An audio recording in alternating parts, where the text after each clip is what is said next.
സന്തോഷ വർഷമാണ് എനിക്ക് അറിയാവുന്നത്. യാദൃശ്ചികമായിട്ട് ഇന്ന് അനന്തപുരിയുടെ മണ്ണിൽ വെച്ച് ഇവിടെ വെച്ച് അന്തരിച്ചു പോയ ഞാൻ കാണാത്ത മുത്തശ്ശൻ്റെ മണ്ണിൽ വെച്ചിട്ട് എനിക്ക് ഒരു ബിരുദം കൂടി ഇവിടുന്ന് ലഭിക്കുകയുണ്ടായി. ഭാരതശ്രീ എന്നുള്ളതായ ഒരു പട്ടം ഇന്ന് ആ അമ്മയുടെ മുന്നിൽ വെച്ച് ക്ഷേത്രത്തിൻ്റെ മുന്നിൽ വെച്ചിട്ട് ശ്രീ ശങ്കരൻകുട്ടി സാറും അവരുടെ എല്ലാ സജ്ജനങ്ങളും ചേർന്നിട്ട് എനിക്ക് സമ്മാനിച്ച വിവരം കൂടി സന്തോഷത്തോടു കൂടി അറിയിക്കുകയാണ്. ആ ഒരു മൊമെൻ്റം ഇവിടെയുണ്ട്. അത് ശങ്കരൻകുട്ടി സാറിന്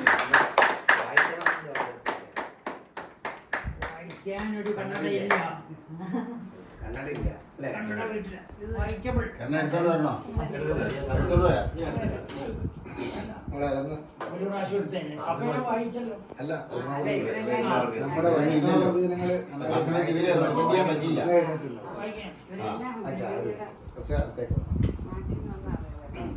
അല്ല, അവരുടെ കൂടെ ഉണ്ടായിക്കോട്ടെ. എല്ലാവരും എടുക്കണം. ഒന്ന് പറഞ്ഞ് വീഡിയോ എടുക്കണം. അപ്പൊ ഈ ഞങ്ങളിങ്ങനെ ഭക്തജനങ്ങളെ കണ്ടുപിടിച്ച് ആദരിക്കുന്ന ഒരു പതിവുണ്ട് ഞങ്ങളുടെ ഈ കൊച്ചു ക്ഷേത്രത്തിൽ. ക്ഷേത്രത്തിൻ്റെ സൈസ് ചെറുതാണെങ്കിലും ദേവിയുടെ ശക്തി ബൃഹത്താണ് എന്ന് ഞാൻ പറഞ്ഞിട്ടില്ല, ജ്യോത്സ്യന്മാർ പറഞ്ഞിട്ടുണ്ട്. ഇതൊരു മഹാക്ഷേത്രമായിട്ട് ഉയരുമെന്ന് ഞങ്ങളുടെ ദൈവജ്ഞൻ പ്രൊഫസർ ഡോക്ടർ മഹാദേവയ്യർ സ്വാമിയും ധർമ്മരാജയ്യരും പറഞ്ഞിട്ടുണ്ട്. അപ്പോൾ അങ്ങനെയുള്ളൊരു ക്ഷേത്രം റോഡ് സൈഡിലാണ് ഇപ്പോൾ നിൽക്കണമെന്ന് നിങ്ങൾക്കറിയാം, കണ്ടിട്ടുണ്ടല്ലോ. ഇസ്ലിയെ ഞങ്ങൾ ഉള്ളിലേക്ക് ഷിഫ്റ്റ് ചെയ്യാനൊരു പ്ലാനാണ്. അതിന് ആ ബാങ്ക് എംപ്ലോയീസ് ആളുടെ അടുത്ത് 4 സെൻറ്റ് വാങ്ങി അതിനെ അങ്ങോട്ട് ഭാവിയിൽ ഞങ്ങളുടെ കാലത്തല്ല, ഒരു 25 കൊല്ലം കഴിഞ്ഞ് മാറ്റേണ്ടി വരുമ്പോൾ വേണ്ടുന്നതിന് വേണ്ടി 4 സെൻറ്റ് വാങ്ങിയിരിക്കുകയാണ്. അപ്പോൾ അങ്ങനെയുള്ള പരിപാടികളാണ് ഞങ്ങൾ പ്ലാൻ ചെയ്തിരിക്കുന്നത്. പിന്നെ ഇടയ്ക്കിടയ്ക്ക് സംഗീത പ്രതിഭകളെയും ഒക്കെ ആദരിക്കാറുണ്ട്. 75 കഴിഞ്ഞ് വരെ ആദരിക്കാറുണ്ട്, 85 കഴിഞ്ഞ് വരെ ആദരിക്കണം, 1 ലക്ഷം തന്ന ചീഫ് പാർട്ട്ണറാവുന്നവരെ ആദരിക്കുന്നു. അങ്ങനെയുള്ള പരിപാടികളൊക്കെയാണ്. കൊച്ചു കൊച്ചു പരിപാടികൾ, സൂത്രപ്പണികൾ ചെയ്യുന്നതാണ്. എല്ലാവരെയും ആദരിക്കാനൊരവസരം. ആ കൂട്ടത്തിലാണ് നമ്മുടെ സുബ്രഹ്മണ്യൻ നമ്പൂതിരിയെ ഇന്ന് കിട്ടിയത്. അപ്പോൾ ഞാൻ വിചാരിച്ചു അമ്പലത്തിലൊരു ഒരു പൂർണ്ണകുംഭം അവിടെ തിരിച്ചു വെച്ചേച്ച് പോന്നു. അധികം വീട്ടിൽ കൊണ്ടുപോകാൻ പറ്റുമോ? ആർക്കും വീട്ടിൽ കൊണ്ടുപോകാൻ പറ്റത്തില്ല. അപ്പോൾ ഞാൻ വിചാരിച്ചു ശാശ്വതമായിട്ടൊരു സാധനം വീട്ടിലിരിക്കണമെങ്കിൽ ഇതാണ് നല്ലത്. നേരിയതാണെങ്കിൽ ഇപ്പോൾ ഇദ്ദേഹത്തിന് ഇന്ന് കിട്ടിയത് നാളെ ഇദ്ദേഹത്തിന് കൊടുക്കും, ഇദ്ദേഹത്തിന് കിട്ടിയത് മറ്റേത് ഇദ്ദേഹത്തിന് കൊടുക്കും, അത് മോഹൻകുമാറിന് കിട്ടും, അല്ലെങ്കിൽ മഹരിക്ക് കിട്ടും, അങ്ങനെ അങ്ങ് പോകും. ഇത് പോയില്ല.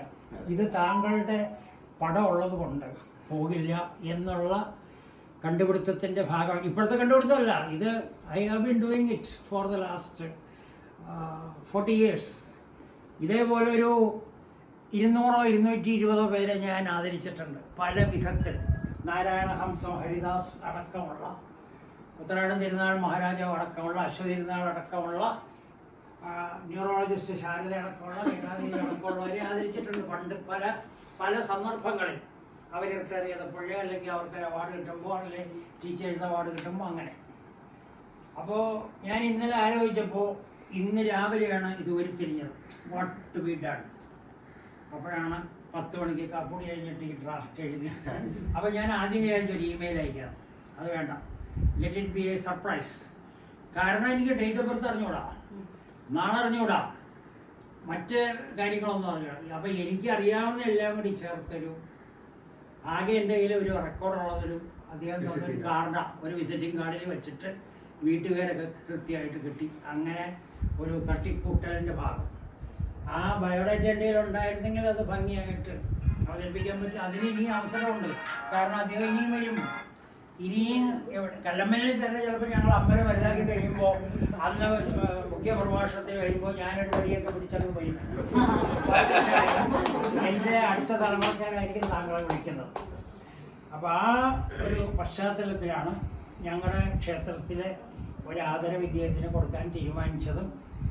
തീരുമാനിക്കാൻ ഞാൻ ആരോട് കൺസൾട്ട് ചെയ്യാൻ സമയം കിട്ടിയില്ല. അതുകൊണ്ട് കാപ്പുടിച്ച് ഇത് എഴുതി DTP എടുത്ത് കൊടുത്തു. ട്രഷറർ നിൽക്കണം, ചീഫ് പാട്രൺ നിൽക്കണം, വൈസ് ചെയർമാൻ നിൽക്കണം, അങ്ങനെയുള്ളവരൊക്കെ ഉണ്ട്. അവരോടൊന്നും ചോദിച്ചില്ല, ഇത് ചോദിച്ചൊന്നും നടക്കത്തില്ല എന്ന് ആയിരുന്നു. അപ്പോൾ 10 മണിക്ക് കൊണ്ടേ DTP എടുത്ത് റെഡിയാക്കി, അച്ചാസി കൊടുത്ത് സാധനം റെഡിയാക്കി. ഞങ്ങളുടെ അമ്പലം കല്ലമ്മൻ ദുർഗാദേവി എന്ന് പറഞ്ഞാൽ തിരുനെൽവേലിയിലെ കച്ചവടക്കാരെ ഇവിടെ വരുമായിരുന്നു ട്രിവാൻഡ്രത്ത് മാർത്താണ്ഡവർമ്മയുടെ കാലം 250 കൊല്ലം മുമ്പ്.